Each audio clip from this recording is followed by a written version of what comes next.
Bonjour tout le monde, on poursuit avec notre section 8.1. Donc là, on va faire les numéros 17, 16, pardon, donc jusqu'à la fin. Le premier devoir, on se rappelle, on a fait de 1 à 15. Numéro 16, alors, la réaction de synthèse de l'ammoniac est une réaction réversible qui atteint l'équilibre selon l'équation suivante. L'étude de l'équilibre permet de démontrer que la synthèse de l'ammoniac est défavorisée par une augmentation de la température, comme l'indiquent les données. Ah, fait que regardez bien. Fait que quand là, qu'on augmente la température, donc ici, là, la température est augmentée, fait qu'on voit là que notre KC là, augmente, augmente, augmente. Puis ici, donc, il est plus petit. Donc. Fait qu'on va aller voir qu'est-ce qu'on va aller chercher donc avec ça.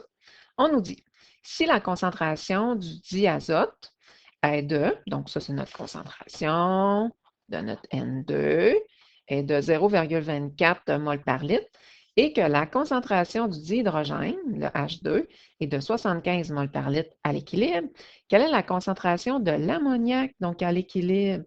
Fait que nous, qu'est-ce qu'on va aller chercher? C'est la concentration de l'ammoniac, le NH3, puis pas n'importe lequel, donc à l'équilibre. Donc, c'est ça qu'on va aller chercher lorsque notre température est de 400. On avait vu sur la page d'avant que lorsque la température est de 400, notre constante d'équilibre est de 4,5 fois 10 exposant 4. On se rappelle que ça n'a pas d'unité, là, une constante d'équilibre. Premièrement, pour avoir tous nos points, puis aller chercher des petits points faciles en commençant, on se rappelle que pour aller chercher la formule, l'expression de la constante d'équilibre, on fait la concentration des produits affectés donc des coefficients qui deviennent les exposants, divisé par la concentration des réactifs, comme ça ici, affectés des exposants. Donc, si on va voir, là, de toute façon, si on irait voir, bien, on va y aller. Si on va voir finalement, donc l'équation, tout le monde est gazeux, fait qu'on va y aller avec les produits divisés donc par les réactifs, puis bien, on va se rappeler dans notre tête là, des exposants.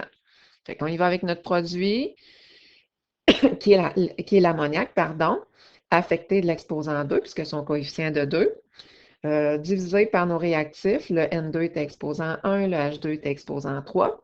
Et nous, qu'est-ce qu'on cherche? Bien, on ne cherche pas le KC, puisque le KC, on le sait déjà. On cherche ça ici, la concentration donc de l'ammoniac. Fait qu'est-ce qu'on va faire? C'est qu'on va aller l'isoler. Fait que le contraire de diviser par tout ça, c'est fois tout ça. Fait que c'est notre constante d'équilibre fois finalement là, la concentration de qu'est-ce qu'on avait au dénominateur.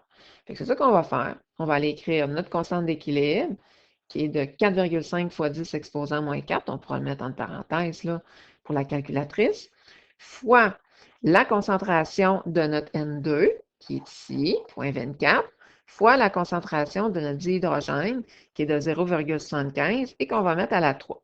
On pitonne le tout, on fait la racine, et ça va nous donner la concentration. La concentration, on se rappelle que c'est toujours en mol par litre. Un peu le même principe pour le B. On veut savoir quelle va être la concentration de l'ammoniac. Ah, fait que c'est la même chose, là. Même formule, même isolation, finalement, là, qu'on va utiliser. Sauf que là, lorsque notre température est à 500 Kelvin. Oh, on se rappelle que sur la page précédente, on avait vu que la constante d'équilibre à 500 Kelvin est de. Donc là, je suis en train d'aller chercher 62, tout simplement.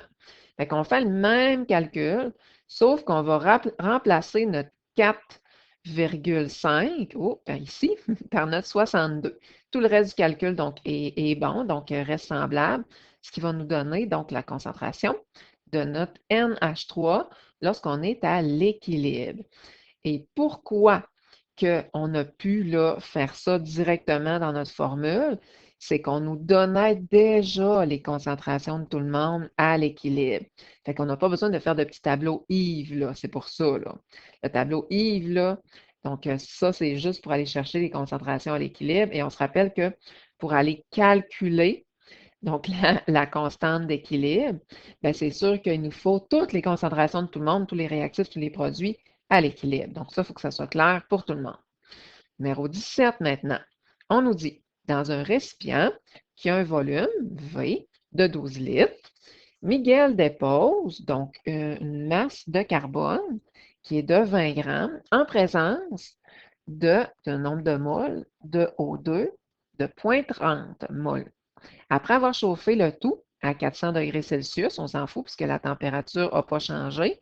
On voit qu'il y a juste la température qui peut faire changer les concentrations, donc la constante d'équilibre. Mais là, la température reste égale, fait qu'on peut ignorer tout ça.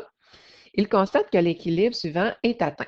La constante d'équilibre de cette réaction étant, constante d'équilibre qui est de 1,5, quelle est la concentration du dihydrogène, mais lorsqu'elle est à l'équilibre, autrement dit à la fin de la réaction. Avant de commencer, impossible d'avoir zéro, puisqu'on est capable d'aller écrire la constante, finalement, donc la d'équilibre, ou l'expression de la constante d'équilibre, ou la formule de la constante d'équilibre, en faisant la concentration des produits divisée par la concentration des réactifs. Là, vous allez dire, ben, tu as bien un réactif, mais non, parce que le carbone, ben, il est solide, et quand c'est solide, ben, il est à 100% pur, donc sa concentration ne peut pas varier. Et on sait que la constante d'équilibre ben, est censée arriver à 1,5. Si on va aller chercher la concentration donc, de chacun à l'équilibre, bien là, on n'a pas le choix de faire un tableau Yves. Là. On se rappelle en classe, là, on avait parlé d'un tableau Yves, les concentrations initiales, qu'est-ce qui se passe avec la concentration pendant que l'équilibre se refait, pendant que la concentration varie, et à l'équilibre, ben, on arrive à quoi? Donc, comme concentration, ben là, on n'a pas le choix de faire un tableau. On se rappelle que pour notre tableau, ben, on écrit donc notre équation. S'il y a un solide, ben, c'est sûr hein, qu'un solide, la concentration ne varie pas. Fait qu'on s'en fout. Puis là, ben, le but, c'est d'aller chercher des indices dans le texte pour compléter notre tableau. Puis à la fin, aller chercher justement la concentration de chacun à l'équilibre. Donc, comme ça ici. Fait que nous autres, dans le fond, on va donc aller chercher la seule indice qu'on connaît. Là, vous allez dire, ben non, il y en a deux des indices, mais l'indice sur le carbone, on s'en fout. Parce que le carbone, là, il est solide. Fait que la seule indice qu'on a, là, c'est ça ici. Le nombre de moles de dioxygène. Fait qu'avec ça, on peut aller chercher la concentration. Parce qu'on sait très bien que depuis le début de l'année, là, on l'utilise, puis même l'année passée, là, concentration est égale à nombre de moles divisé donc par le volume. Fait que nombre de moles divisé par le volume, bien ça me donne la concentration de O2 initiale. Là, vous allez dire, ouais, mais comment ça se fait que tu sais que c'est la concentration de O2 initiale? Ben, c'est parce qu'on ne m'a pas dit que c'était à l'équilibre. Donc, on m'a dit qu'on a garoché ça là, pour faire la réaction. Fait que dans ce temps-là, ben, si on ne précise pas que c'est à l'équilibre, c'est sûr que c'est la concentration initiale. C'est pour ça qu'on a mis initiale ici. Après ça, on n'a rien d'autre, mais on peut déduire. On va aller écrire déduire qu'au départ, au début. L'initial, là, c'est au début de la réaction, mais que je n'ai pas encore de produits qui se sont formés. C'est clair que c'est la réaction directe qui va se faire. Je n'ai pas d'autres indices, donc ce sera le fun là, que j'aie deux indices dans la même colonne pour déduire les autres chiffres, mais j'en ai pas. Fait que dans ce temps-là, ben, je vais utiliser l'algèbre pour compléter donc le tout. Fait que moi, ben, étant donné que je suis dans une proportion de 1 pour 1, ben, je vais aller supposer que j'ai 1 mol par litre, donc qui va réagir, puis ici, 1 mol par litre qui va réagir, donc X et X. Puis, étant donné que la réaction directe, donc, va se faire, donc, au préalable, ça va réagir, je vais en avoir moins, pour me donner plus de ça. Donc, c'est pour ça ici que je vais faire un moins, et ici que je vais faire un plus. Je fais comme si c'était des chiffres normaux, donc 0,025 moins X, bien, coudonc, ça donne 0,025 moins X, c'est pas beau, là, mais c'est comme ça. Puis 0 plus X qui va donner X. Fait que ça, c'est mes concentrations à l'équilibre, mais tu sais, ça serait le fun tu sais, dites-moi pas à l'examen que hein, la concentration à l'équilibre est égale à X. Donc, il faut trouver que vaut le X maintenant. Fait à partir de ma formule d'équilibre, on va aller remplacer les variables par finalement donc mes chiffres algébriques. Fait que la concentration du CO2 à l'équilibre, ben, c'est X. Concentration de O2 à l'équilibre, c'est 0,025 moins X. Ben, écoute, on va écrire divisé par 0,025 moins X. Et là, qu'est-ce qu'il nous reste à faire? Ben, c'est isoler le X. D'où le pourquoi qu'en maths, ben, depuis donc, le début de votre secondaire, on vous montre comment résoudre une équation algébrique. Fait qu'on y va. Le contraire de diviser par tout ça, c'est fois tout ça. Fait que je vais faire tout simplement 1,5 fois ça, 1,5 fois ça que je vais distribuer donc dans la parenthèse. Donc 1,5 fois 0,025 qui me donne ça ici. 1,5 fois x, il va me donner 1,5x, est égal à x. Qu'est-ce que je vais faire? C'est que je vais envoyer toutes les x du même côté. Donc, le contraire de moins 1,5, ben, c'est plus 1,5x, plus 1,5x. Ici, il ne m'en reste plus. Puis là, ben, il va me rester 2,5x. Qu'est-ce qu'il me reste à faire maintenant? C'est que je vais aller diviser par 2,5, diviser donc par 2,5, et ça va me donner que vaut mon x. Ah, fait qu'autrement dit, quand que j'ai un x ici, c'est ça qui vaut.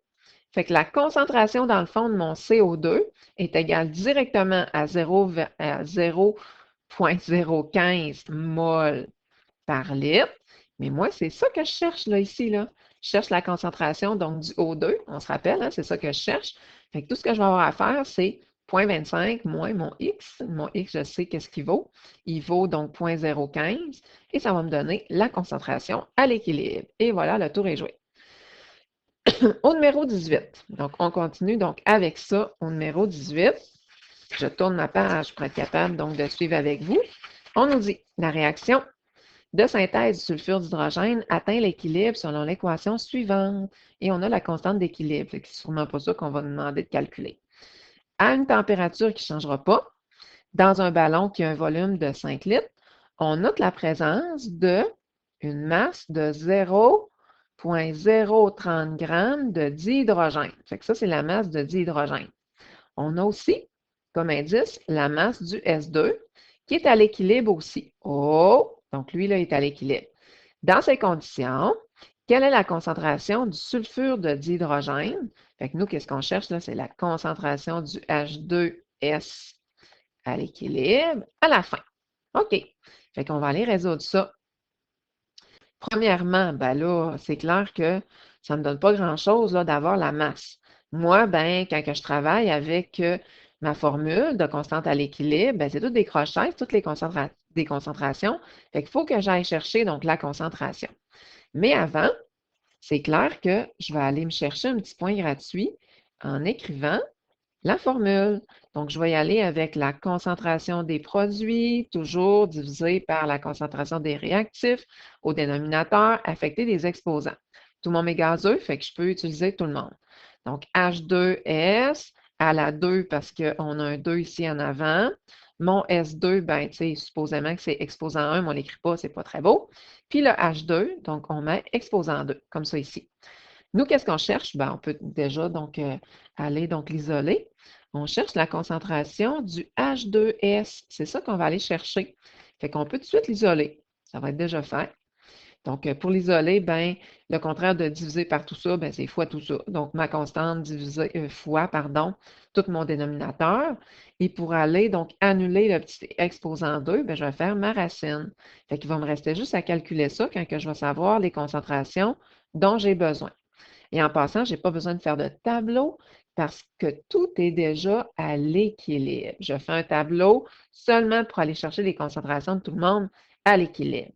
Bon, fait que si je vais aller chercher les concentrations, c'est clair que je vais prendre la formule que je connais depuis le début de l'année, de la concentration, qui est le nombre de moles divisé par le volume. Mais il faudrait bien que je commence par aller chercher mon nombre de moles. Le nombre de moles est égal à la masse divisé par la masse molaire, hein, on se rappelle là, que je trouve toujours dans le tableau périodique. Fait que j'y vais. Pour le H2, ben, je fais sa masse divisé par, dans le tableau périodique, sa masse molaire. Donc, M divisé par grand M. Le grand M, c'est le tableau périodique. J'ai son nombre de moles, puis je peux tout de suite aller diviser donc, par le volume pour avoir ma concentration. Je fais la même chose avec le S2. Je fais la masse divisée par la masse molaire dans le tableau périodique. Un coup que j'ai ça, ben, je peux tout simplement aller diviser par le volume, toutes les deux ont le même volume de 5 litres, qui va me donner la concentration. Ah, ben là, j'ai la concentration de chacun. Fait que j'ai la concentration ici du H2 à l'équilibre et du S2 à l'équilibre. Là, je fais attention. Je commence par le K, la constante d'équilibre que je peux mettre entre parenthèses, fois la concentration de H2, où on se rappelle que lui est exposant 2, sinon je n'arriverai pas à bonne réponse, fois la concentration du S2, lui est exposant 1, il est exposant rien, fait qu'on ne le note pas. On fait attention à les propriétés d'opération, on fait donc la racine et ça me donne la concentration du H2S. Numéro 19 maintenant. Oh, là, il va falloir faire un tableau. Soit la réaction de décomposition du COCl2 selon l'équation suivante. Bon, avant de continuer à lire, on va aller écrire la formule, la constante d'équilibre. Toujours la concentration des produits divisée par la concentration des réactifs affectés des exposants. Là, on est chanceux puisque, tu sais, tous les coefficients sont de 1, fait que les exposants, ben, ils vont être de 1.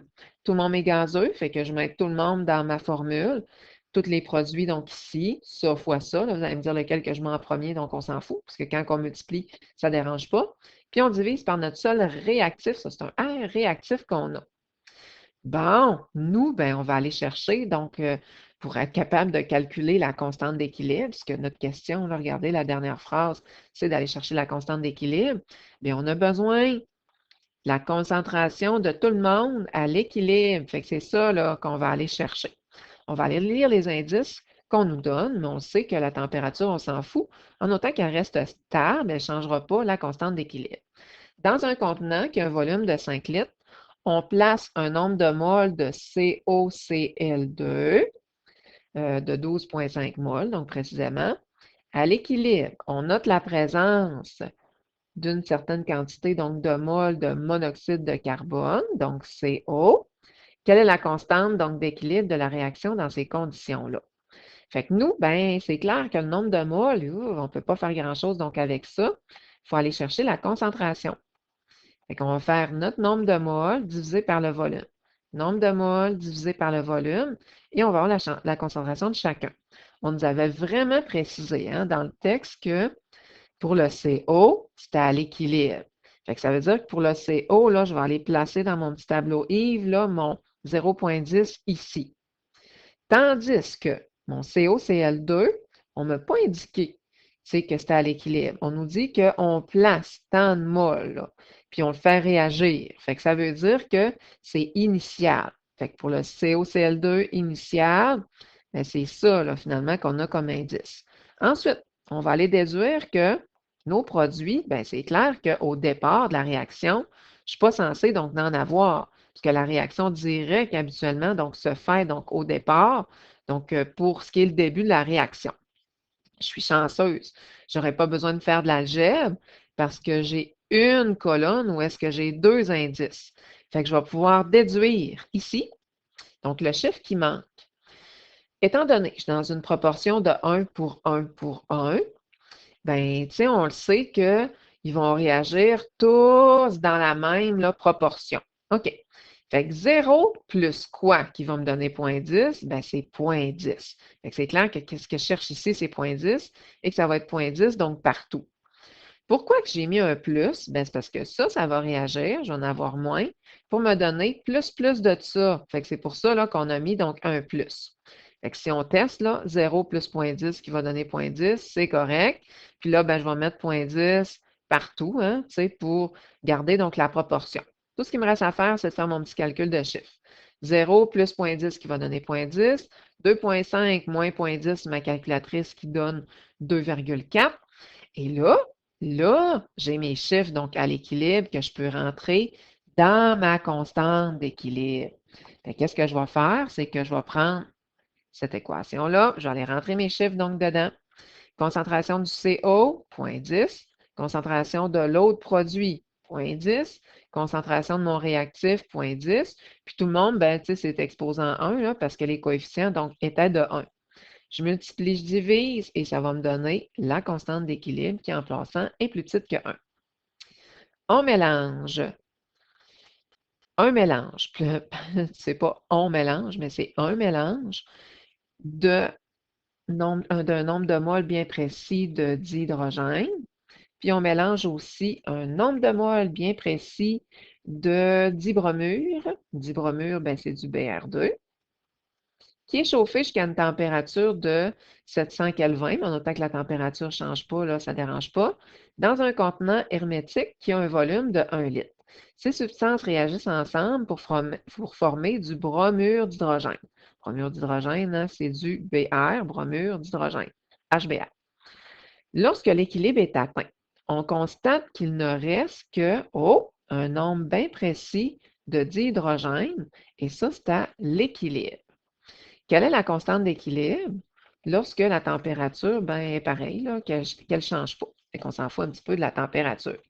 Nous, qu'est-ce qu'on va aller chercher? On va aller chercher la constante d'équilibre. De toute manière, avant de commencer, toute question là, qui ressemble à ça un peu, on va aller chercher la formule de la constante d'équilibre. Fait qu'on y va tout le temps. Avec la concentration des produits affectés des coefficients qui deviennent en exposants, divisé par la concentration des réactifs, même chose. Fait que je vais avec du HBr exposant 2 fois, ben, divisé par, puis j'ai multiplié, c'est clair entre les deux, là, le H2 à la 1 fois le Br2, donc à la 1. J'ai pas, donc, tous les indices à l'équilibre, fait que je vais être obligée de me faire un petit tableau Yves, comme ça. C'est pour le retenir, là, donc pour être capable d'identifier donc nos lignes. Puis nous, ben, on a le nombre de moles, mais le nombre de moles, on n'aime pas ça. Nous autres, on aimerait bien ça aller chercher la concentration, parce que dans notre équation, ben, il y a des crochets. Le crochet est égal à la concentration. Fait que ça va être nombre de moles, oups, nombre de moles, c'est un N, divisé donc par le volume. Fait que je vais le faire pour tout le monde, tout ce qu'on m'a donné, là, finalement. Fait que je vais avec le nombre de moles de H2 divisé par le volume. Nombre de moles ici du dibrome, du Br2. Peut-être mieux que je mette un petit 2 donc ici, divisé par le volume. Puis par le H2 aussi, divisé donc par le volume. Nous autres, on nous disait qu'on mélangeait ces deux-là ensemble au départ. Fait que j'imagine qu'on déduit que c'est initial, puisqu'ils nous ont pas précisé que c'était à l'équilibre. Mais ils nous ont dit que lorsque l'équilibre est atteint, oh, on obtenait ce nombre de moles-là à l'équilibre. Fait qu'ici, là, pour le H2, là, ça va être pour l'équilibre. À l'équilibre plutôt. Donc, nombre de moles divisé par le même volume qui va donner la concentration. Là, on fait bien attention d'aller placer ça à bonne place dans notre tableau. Fait que le H2 initial, tiens, on va aller le placer ici, puis on peut l'encadrer, comme ça on sait nos données de base. Le Br2 initial, donc on a la concentration de chacun de nos réactifs. J'imagine qu'au départ, ben, on n'avait pas de produit qui était formé, fait qu'on va aller déduire qu'il y en a 0. Puis on nous donne, chanceux, on n'aura pas besoin de faire de l'algèbre, un autre indice sur la concentration du H2, mais à l'équilibre. Fait qu'on va les mettre ici, comme ça. Étant donné que j'ai une colonne où est-ce que j'ai deux indices, je vais pouvoir aller déduire ici qu'est-ce qui s'est passé avec ma concentration pendant la réaction. Comment que ma concentration a varié. On le sait que ça et ça va réagir. Je vais en avoir moins, moins, pour me donner plus de ça. Donc, c'est pour ça qu'on fait moins et moins ici, puis là, un plus. Donc, 0,340 moins quoi, qui va me donner 0,14, bien, on va tout simplement donc les soustraire. Donc, ces deux-là, là, je vais avoir celui-là. Puis, étant donné qu'on est dans une proportion de 1 pour 2, bien, lui, si, dans le fond, il réagit, puis il y a, là, dans le fond, une réaction pour une mole, c'est 0,2, bien, lui aussi, ça va être 0,2, et lui, bien, ça va être 2 fois plus. On va mettre fois 2 en parenthèse, là, pour que vous en rappeliez. Donc, 0,2 fois 2 qui va me donner 0,4. Et là, je calcule donc les chiffres qui me restent à calculer. 0,220 moins 0,2 qui va me donner 0,02, puis 0 plus 0,4 qui va me donner 0,4. Qu'est-ce que je vais faire donc maintenant? C'est que je vais aller remplacer les constantes donc à l'équilibre dans ma formule. Fait que je vais prendre ma formule ici, comme ça. Fait que je vais prendre la concentration de mon HBr, concentration ici, je vais mettre à la 2, divisé par la concentration des deux autres, qui, on se rappelle, hein, sont exposants rien, là, exposants donc 1. Propriété d'opération, je fais mon exposant 2 avant, puis je divise par, si je veux diviser tout d'une traite, je vais mettre des parenthèses. Pratiquez-vous à calculer pour ne pas faire des erreurs de calcul, et ça va me donner ma constante d'équilibre, et il n'y a pas d'unité, on se rappelle. On y va maintenant avec le numéro 21. Il nous en reste deux, donc des numéros. Chaque numéro est différent. Chaque numéro a leur propre particularité. Fait qu'il faut en faire plein, plein, plein, plein, plein. On ne sait pas à l'examen là, quel genre de numéro que ça va ressembler. Fait qu'il y a une température qui ne changera pas. Hein? Donc, ça, c'est bien, bien, bien important. Fait que si notre température ne change pas, bon, ma tablette graphique a décidé de ne plus marcher. Fait qu'on va s'en aller donc ici. Mon crayon ne marchait plus puisque je l'avais mis à l'envers. Bravo, ma championne. Bon, en tout cas. Fait qu'à une température donc donnée de 21,8 degrés Celsius qui ne changera pas, fait qu'on s'en fout. La constante d'équilibre, le Kc, est de 1,2 fois 10 exposant à moins 4 pour la réaction suivante. Déjà, en commençant, on pourrait aller écrire la formule de la constante d'équilibre. Fait qu'on se rappelle, hein, c'est la concentration des produits affectés d'un exposant divisé par la concentration des réactifs affectés d'un exposant. Là, vous allez dire, ben voyons, comment que ça se fait qu'on n'a pas donc de dénominateur? Ben, c'est parce que tout simplement, notre réactif, ben, il est solide, fait qu'il est à 100% pur, fait que dans ce temps-là, il n'y a juste pas de dénominateur. Fait qu'on va tout simplement multiplier la concentration de nos deux produits. Nos deux produits, bien, les coefficients de 1 sont de 1, fait que l'exposant est de 1, tout simplement. On va aller lire les indices pour aller compléter notre tableau Yves. Fait qu'on va aller voir. Fait qu'un morceau qui a une masse de 2 grammes, la masse, là, c'est du NH4HS, est placé dans un contenant qui a un volume de 2 litres. Une fois l'équilibre atteint, quelle est la concentration de chacune de ces substances? Là, vous allez dire, hey, c'est parce que là, il nous donne des indices sur quelque chose qui est solide.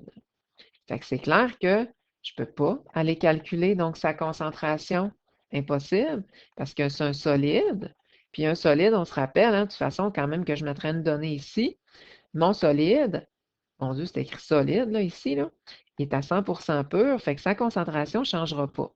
Là, vous allez dire, ben, c'est parce que je n'ai pas d'autres renseignements. Ben, dans ce temps-là, on va y aller avec l'algèbre. Tu veux faire. Fait qu'on va aller déduire qu'au départ, j'imagine que vu que la réaction directe se fait pas mal tout le temps là, en premier, bien, qu'on n'a pas là, de produit, donc avant de commencer. Puis vu qu'on est dans une proportion de 1 pour 1 pour 1, bien, on va supposer qu'il y a 1 X mol par litre puis 1 X mol par litre qui réagissent ou qui varient pendant la réaction. Je vais aller faire mon addition, parce qu'on sait que ça, je vais en avoir moins, en tout cas en quantité, pour me donner plus de ça et plus de ça. Donc, 0 plus x, c'est lettre, mais ça donne x, puis 0 plus x, ça donne x. Maintenant, on va aller essayer, tant bien que mal, d'aller compléter notre formule. La constante d'équilibre, c'est 1,2.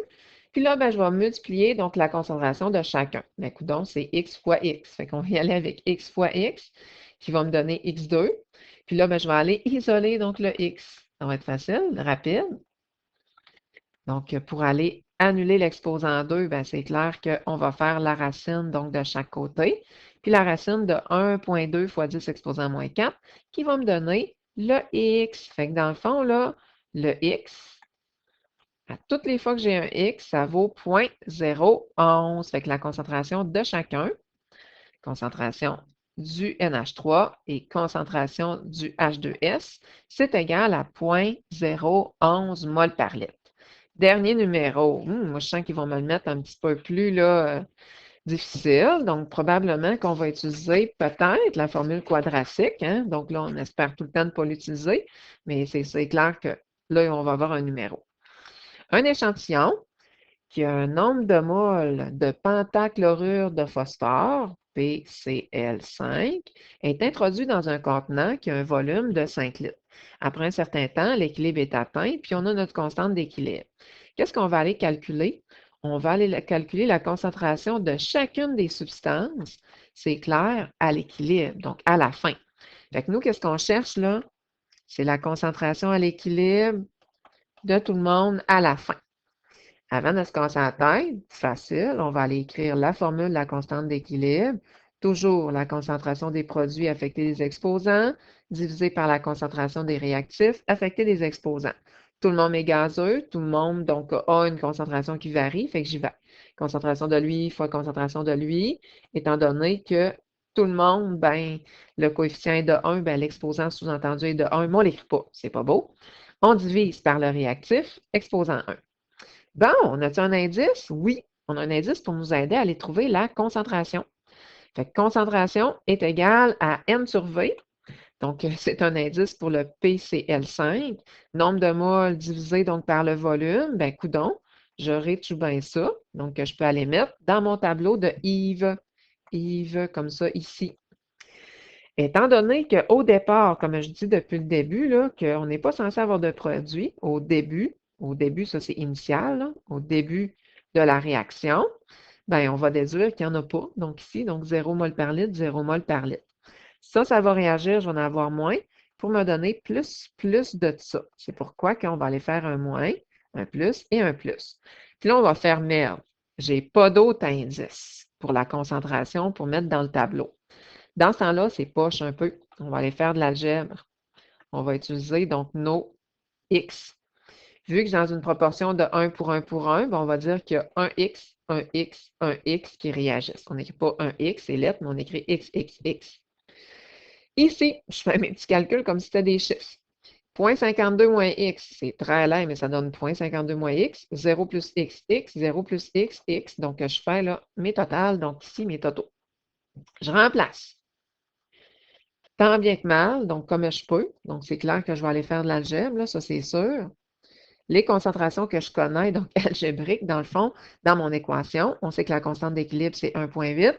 Concentration de mon PCl3, ben, c'est X. La concentration de l'autre, ben, c'est X. Toutes les deux s'exposent en 1, mais on ne l'écrit pas, divisé par la concentration de lui.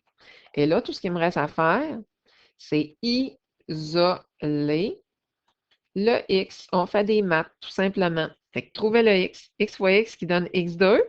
Moi, si je veux me débarrasser du dénominateur, ben, je vais faire fois 1,8. Je vais distribuer 1,8 dans ma parenthèse. 1,8 fois 0,52 qui va me donner ça ici.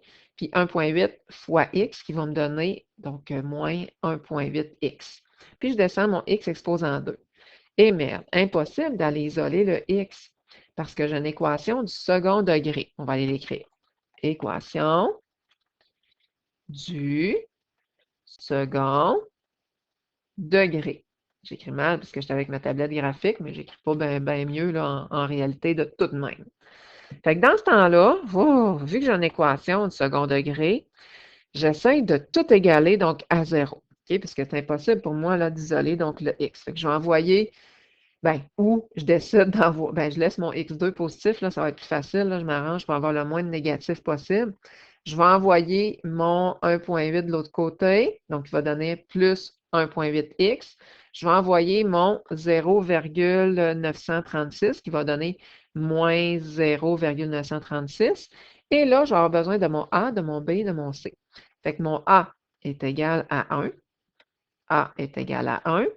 Mon B est égal à 1,8.